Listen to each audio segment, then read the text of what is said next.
This video is about wind-burned cypress trees. These are cypress trees as we like to see them. Nice, vibrant, blue-green color. These are off-color, wind-burned cypresses that received severe damage this winter. Note the dead branches, dead foliage, and foliage that's dying. These are full-size cypresses that have been in for 15 years, and they show massive amounts of wind-burn damage as well as snow load damage where they've been pulled apart by heavy snow load. On the side of the tree where it's protected, they're in fairly decent shape.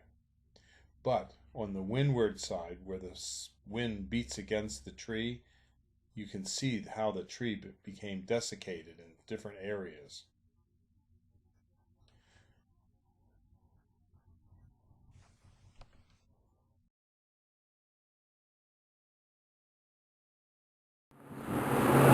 Here behind me is an example of a winter-burned holly. This is a Nellie Stevens holly. Many Nellie Stevens hollies got winter burn in Pennsylvania this year. This is 2014. We had a very bad, cold winter with lots of winds and many days where the high temperature was in the teens. When you see trees like this, it is something to be concerned about, and you should monitor it.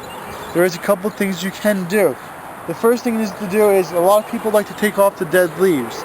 You don't really have to do that, and sometimes you don't want to do that because if you take off a leaf that's dead, that you think it may be dead, it actually may not and may hurt the tree later. The best thing to do is to wait for a little bit later in the spring to see which leaves are actually good and which leaves are actually bad before you remove anything. The next thing you can also look at is that this one here, it has lots of green stems on it. And when you have green stems, there's a chance that the buds may still be alive. So don't remove stems that are green. Wait until later in the spring to see which stems blossom out with new buds and flowers and which stems are actually truly dead. You can see right on this one here, it's just about ready to flower with the flowers of the Nellie Stevens holly, so you don't know how far back where the buds are. Just give it some time and you'll see which buds are alive and which buds are dead. The main idea is don't panic when you see your plants like this. Give it some time, see how the plant's going to react before you go start ripping out and getting new trees. And this was a well-established Nellie Stevens, is that correct? Yes, this was planted in here probably when it was like 4 to 5 feet tall. And it's definitely up to 8, maybe even a little bit up to 9 foot tall. So even if you planted your tree last year, a lot of trees that were planted prior to that had been established and been in the ground also had damages. Well, thank you, Mike. And what other trees suffered windburn damage this year from the severe winter? All evergreens suffered this year.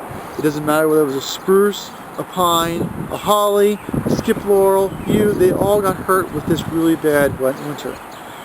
Just give whatever you see. Sometimes you'll see stuff that loses its needles, some of it doesn't look very good. Whatever it is, just take a look at it and let it do what it's going to do. Don't force something or don't start cutting until you know what is actually dead.